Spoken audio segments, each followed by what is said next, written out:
Elasticity part 4। इस part में मैं आज आपको बताऊंगा टाइप्स ऑफ स्ट्रेस यानी कि प्रतिबल के प्रकार के बारे में।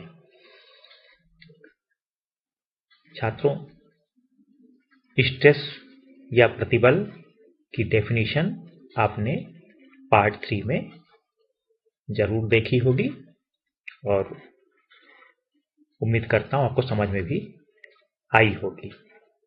आज मैं आपको इनके टाइप्स के बारे में बताऊंगा और ग्राफिक्स के द्वारा आपको उसको और अधिक समझाने का प्रयास भी करूंगा। हेडिंग लिखिएगा, टाइप्स ऑफ स्ट्रेस, हिंदी में प्रतिबल के प्रकार।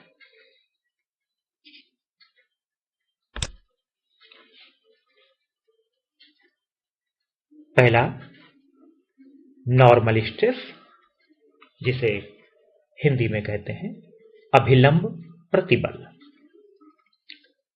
अभिलंब प्रतिबल की definition, it is defined as the restoring force पर unit area perpendicular to the surface of the body.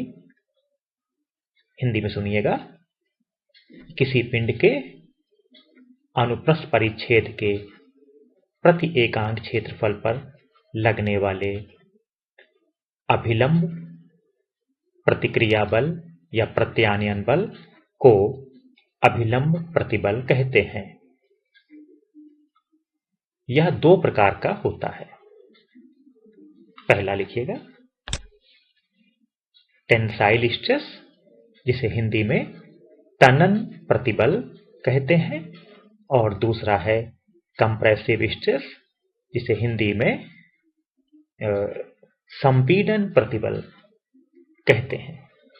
तो टेंसाइल स्ट्रेस और कंप्रेसिव स्ट्रेस के बारे में मैं भी आपको डिटेल में दिखाऊंगा, लेकिन आपको बता दूं कि जैसे कोई रॉड है या कोई वायर है, जब उसे हम उसके दोनों एंड्स पर फोर्स लगा करके खींचने का प्रयास करते हैं, तो ऐसी कंडीशन में उस वायर या रॉड के अंदर जो रिएक्शन फोर्स पैदा होता है, वह टेंसाइल स्ट्रेस को उससे उसके भीतर टेंसाइल स्ट्रेस उत्पन्न होती है।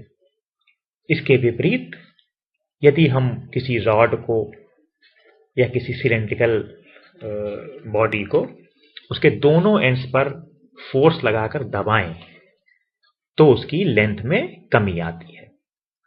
तो ऐसी कंडीशन में उसके अंदर जो एक रिएक्शन फोर्स उत्पन्न होगा और उस फोर्स के कारण जो एक स्ट्रेस पैदा होगी, वह कहलाएगी कंप्रेसिव स्ट्रेस। तो आपने ये इतना तो जान लिया होगा कि टेंसाइल स्ट्रेस तब उत्पन्न होती है जब किसी वायर को या किसी रॉड को खींचकर उसकी लंबाई बढ़ाई जाती है, और कंप्रेसिव स्ट्रेस तब उत्पन्न होती है जब रॉड या तार को उसके दोनों एंड्स से दबाकर उसकी लंबाई को कम किया जाता है। आइए डेफिनेशन लिखते हैं इसकी। When two equal and opposite forces are applied at the ends of a rod to increase its length, a restoring force which is equal to the applied force normal to the cross-sectional area of the rod comes into existence। कहने का तात्पर्य है कि जब दो बराबर तथा विपरीत बल किसी रॉड के दोनों सिरों पर लगाए जाते हैं, तो रॉड की लेंथ में वृद्धि होती है। ऐसी कंडीशन में रॉड के अंदर एक रेस्टोरिंग फोर्स उत्पन्न हो जाता है, जो उसके क्रॉस सेक्शनल एरिया के लंबवत यानी कि नॉर्मल होता है, और उसका वह अस्तित्व में आता है। डेफिनेशन है, the restoring force acting per unit area perpendicular to the cross section of the body is called the tensile stress। Hindi में सुनिएगा कि किसी पिंड के अनुप्रस्थ परिच्छेद के एकांक क्षेत्रफल पर लगने वाले लंबवत प्रत्यानयन बल को तनन प्रतिबल कहते हैं।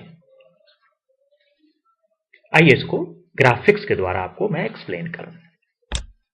देखिएगा, एक रॉड, सिलेंड्रिकल रॉड है, बेलनाकार रॉड है, हमारे पास आपको दिखाई दे रही होगी।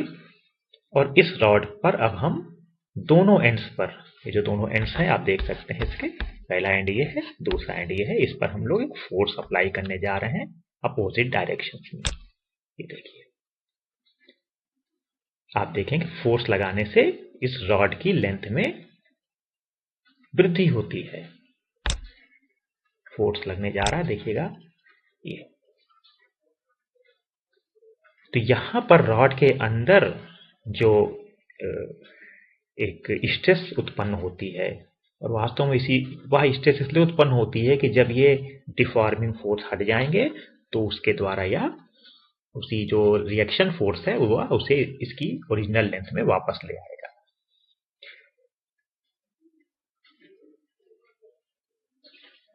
तो आइए पहले मैं आपको बता दूं ये एरिया ऑफ क्रॉस सेक्शन क्या होता है। तो पहले आप जान लीजिए क्रॉस सेक्शन क्या होता है, फिर मैं उसका एरिया ऑफ क्रॉस सेक्शन बताऊंगा, और फिर आपको वहां से इस टेंसाइल स्ट्रेस की मैथमेटिकल फॉर्मूला भी दूंगा।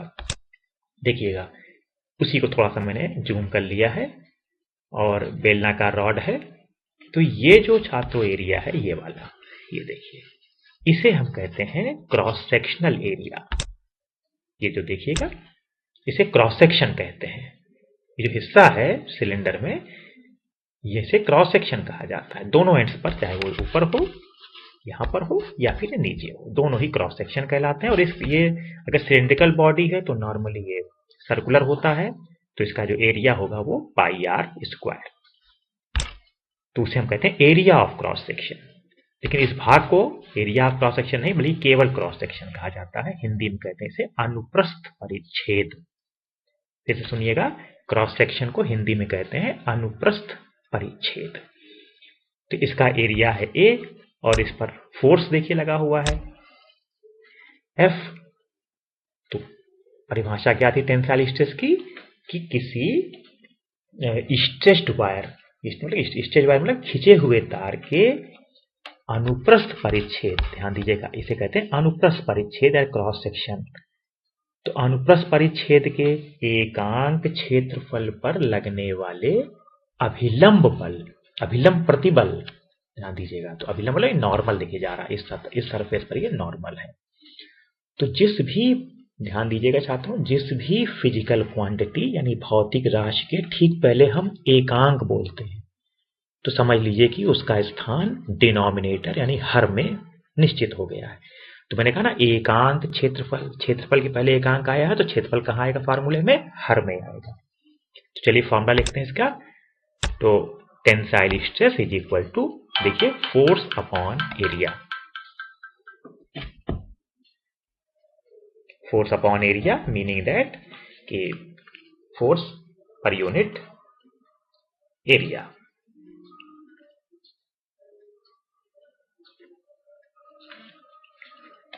नेक्स्ट, तो टेंसाइल स्ट्रेस फॉर्मूला है एफ अपॉन ए, इसका यूनिट हो जाएगी न्यूटन पर मीटर स्क्वायर। चलिए अब आपको हम दिखाते हैं दूसरी प्रकार का जो प्रतिबल है, उसे कहते हैं संपीड़न प्रतिबल, जिसकी डेफिनेशन है। तो पहले डेफिनेशन से पहले इसके बारे में दो लाइनें लिख लीजिए कि when two equal and opposite forces are applied at the ends of a rod to decrease its length, उसकी लेंथ को कम करने के लिए लगाया जाता है, then a restoring force equal to the applied force comes into existence। ऐसी कंडीशन में रॉड के अंदर एक रिएक्शन फोर्स, जिसे रेस्टोरिंग फोर्स कहते हैं, वह उत्पन्न होता है, और फाइनली वह उस रॉड की जो लेंथ में कंट्रैक्शन हुआ है, कमी आई है, उसको बढ़ोतरी करने का उसने प्रयास किया।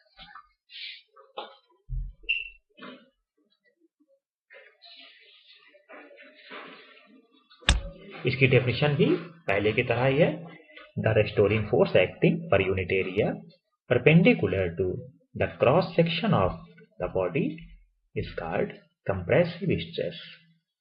तो टेंसाइल स्ट्रेस और कंप्रेसिव स्ट्रेस की डेफिनेशन ऑलमोस्ट सेम है, सिवाय इसके कि टेंसाइल स्ट्रेस तब उत्पन्न होती है जब हम किसी वायर को खींचते हैं या रॉड को खींचते हैं, और कंप्रेसिव स्ट्रेस तब उत्पन्न होती है जब किसी रॉड को दबा करके दोनों सिरों से उसकी लेंथ में कमी की जाती है। इतना ही फर्क है, बाकी सारी डेफिनेशन, सारे फार्मूले एज इट इज हैं। आपको बता दूं, स्ट्रेस एक स्केलर क्वांटिटी होती है, so no need to give any type of direction.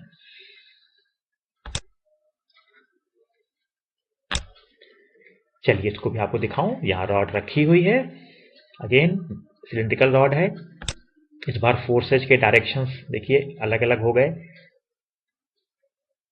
दबाने के लिए है रॉड को दोनों एंड से, फोर्स एफ लगा हुआ है। चलिए फोर्स को अप्लाई करते हैं। ये देखिए फोर्स ने क्या किया, दोनों फोर्सेज ने मिलकर इस रॉड की लेंथ को कम कर दिया, घट गई। तो compressive stress again F upon A unit होगी न्यूटन पर मीटर स्क्वायर।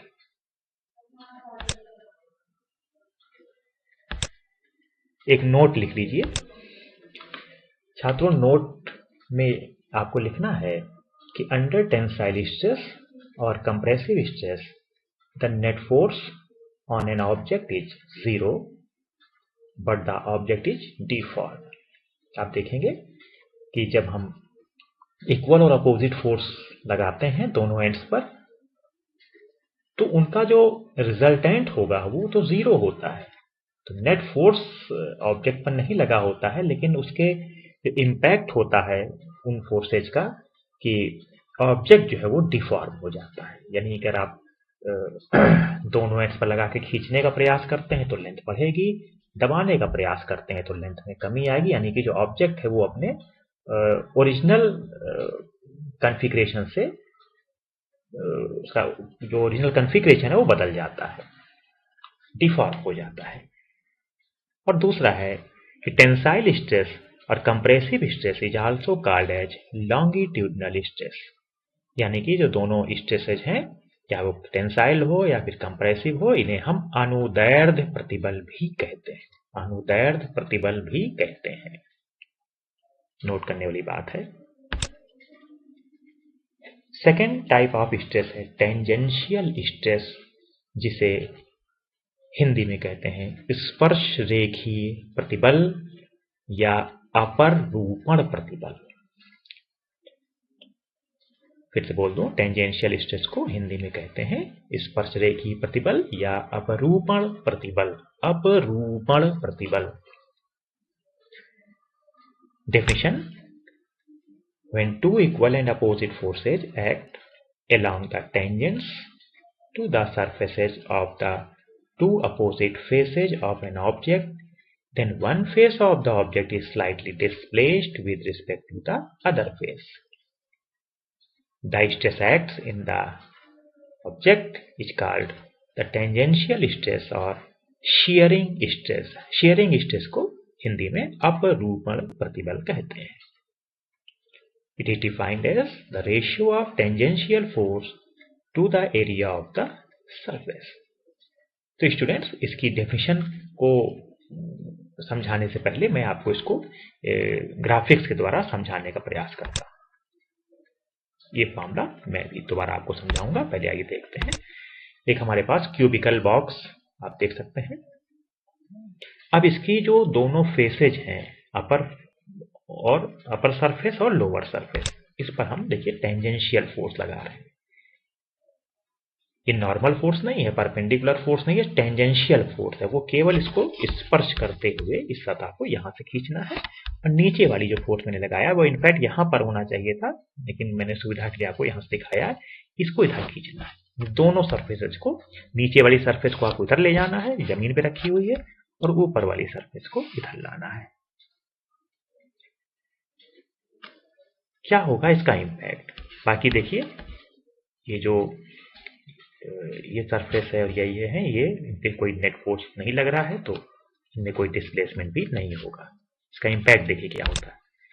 फोर्सेज लग रहे हैं, लगने जा रहे हैं, देखिए इसका इंपैक्ट क्या हुआ कि ये जो सरफेस थी आपकी, ये वाली सरफेस, वो इसके कंपैरिजन में या इसके रिस्पेक्ट में वो थोड़ा सा डिस्प्लेस कर गई। देखिए ये तो एच डी कहीं रखी रही, लेकिन ये थोड़ा सा उससे डिस्प्लेस कर गई। पहले ये सरफेस यहां से शुरू होती थी, यहां से देखिए ये सीधी रेखा आती थी, इसको ये डिस्प्लेस कर गई। तो इस प्रकार का जो डिफॉर्मेशन हुआ, इट इज ड्यू टू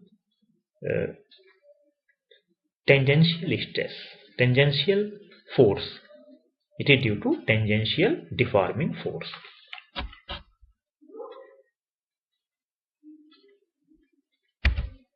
देखिएगा फोर्सेज लगे हुए हैं और इसमें जो डिस्प्लेसमेंट हुआ है वो एंगुलर डिस्प्लेसमेंट है। देखिए थीटा झुक गई इस साइड।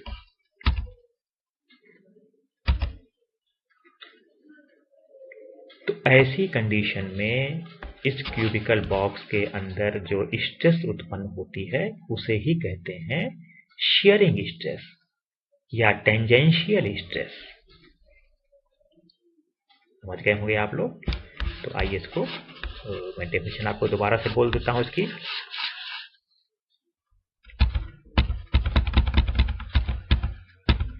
ये देखिए कि टेंजेंशियल स्ट्रेस या शेयरिंग स्ट्रेस, हिंदी में अपरूपण प्रतिबल होता है कि स्पर्शरेखीय बल तथा सतह के क्षेत्रफल के अनुपात को टेंजेंशियल स्ट्रेस या शेयरिंग स्ट्रेस कहते हैं।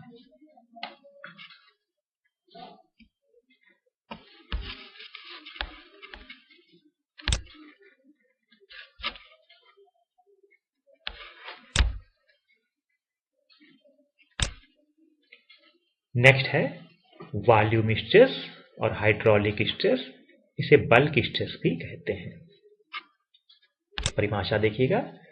When an object is immersed, immerse माने होता है डुबोना, इन ए लिक्विड और गैस, देन इट इज, हालांकि गैस में प्रेशर होना चाहिए, हाई प्रेशर पर होनी चाहिए गैस। मैं रिपीट कर रहा हूं, when an object is immersed in a liquid और gas, then it is acted upon by a force on its surfaces. As a result of this, the volume of the object decreases. Then the stress experienced by the object is called the volume or hydraulic stress or bulk stress. यानी कि जब किसी object को, किसी पिंड को, वस्तु को किसी लिक्विड में या किसी हाई प्रेशर की गैस में रखा जाता है तो उसकी सभी सरफेसेज पर एक फोर्स एक्ट करता है और due to consequence of this force, volume of the object get decreased. Volume घट जाता है, कम हो जाता है, और वॉल्यूम कम हो जाने पर उस पिंड के अंदर एक स्ट्रेस पैदा होती है जिसे हम वॉल्यूम स्ट्रेस या बल्क स्ट्रेस भी कहते हैं। इसको भी मैं ग्राफिक्स से आपको समझाऊंगा, तो मुझे लगता है ग्राफिक्स से समझाने में आपको ज्यादा समझ में आती है बातें, इसीलिए मैं इस पर ज्यादा एम्फेसाइज करता हूं। डेफिनेशन तो आप याद कर लेंगे, लेकिन यह याद करने में आपको बहुत आसानी हो जाती है जब आप उसको फिजिकली देखते हैं। तो इसलिए मैं इसको जरूर मुझे मेहनत करनी पड़ती, बट मैं कोशिश करता हूं कि आपको उसको ग्राफिक्स के द्वारा भी एक्सप्लेन करूं, क्योंकि उसको अगर आप समझ गए तो फिर इस तरह की डेफिनेशन लिखना आपके लिए कोई कठिन नहीं रह जाएगा। इसकी डेफिनेशन लिखिएगा। It is defined as the force acting perpendicular to the surface of an object per unit area of the object. यानी कि किसी सतह के लंबवत उसके प्रति एकांक क्षेत्रफल पर लगने वाले प्रतिक्रिया बल को वॉल्यूम स्ट्रेस या हाइड्रोलिक स्ट्रेस या बल्क स्ट्रेस कहते हैं। इसका फॉर्मूला है bulk stress is equal to perpendicular force यानी अभिलंब बल divided by area of the surface यानी कि सतह का क्षेत्रफल जिसके लंबवत यह बल कार्य करता है। केवल उस सरफेस के सतह का क्षेत्रफल लेना जिसके लंबवत यह बल कार्य करता है। आइए इसको डायग्राम से समझाते हैं, ध्यान दीजिएगा।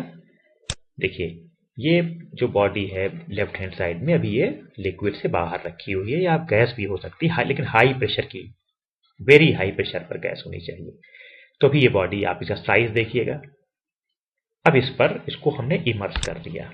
देखिए सेकंड केस में क्या है, body immerse in the liquid. तो जैसे ही आपने इमर्स किया, देखिए लिक्विड इस पर फोर्स लगाता है, हर डायरेक्शन में फोर्स लगाता है, और फोर्स जिस भी जगह पे लगता है वो वहां पर नॉर्मल एक्ट करता है, नॉर्मली एक्ट करता है। देखिए फोर्स लगने का रिजल्ट क्या हुआ कि volume of the body gets decreased significantly, volume में कमी आ गई। और कमी आने पर अब क्या होगा कि इस पर जो ये बॉडी है, इसके अंदर प्रत्येक बिंदु पर एक रिएक्शन फोर्स पैदा होगा। ये तो एक्शन फोर्स है जो आपको दिखाई दे रहा है, लेकिन एक रिएक्शन फोर्स पैदा होगा जिसे रेस्टोरिंग फोर्स भी कहते हैं। और जैसे ही आप इस बॉडी को इस लिक्विड से या गैस से बाहर निकालते हैं, वह रिएक्शन फोर्स इसे इसके एक्चुअल फॉर्म में लाकर रख देता है, एक्चुअल साइज में, एक्चुअल शेप में लाकर इसे रख देता है। सो stress produced in this deformed body is called as bulk stress और वॉल्यूम स्ट्रेस। तो आज स्टूडेंट्स मैं यहीं पे फिनिश करता हूं। पार्ट 5 में मैं आपको टाइप्स ऑफ स्ट्रेन पढ़ाऊंगा, और इसके बाद पार्ट 6 में मैं आपको बताऊंगा कि types of modulus of elasticity. ये थोड़े थोड़े पार्ट्स में मैं आपको बताता चल रहा हूं डिटेल में। आप इसका नोट्स तैयार करिएगा और इसे समझने का प्रयास करिए। यदि कोई कठिनाई होती है तो फिर आप मुझे इसे बताइएगा अवश्य। Thank you very much.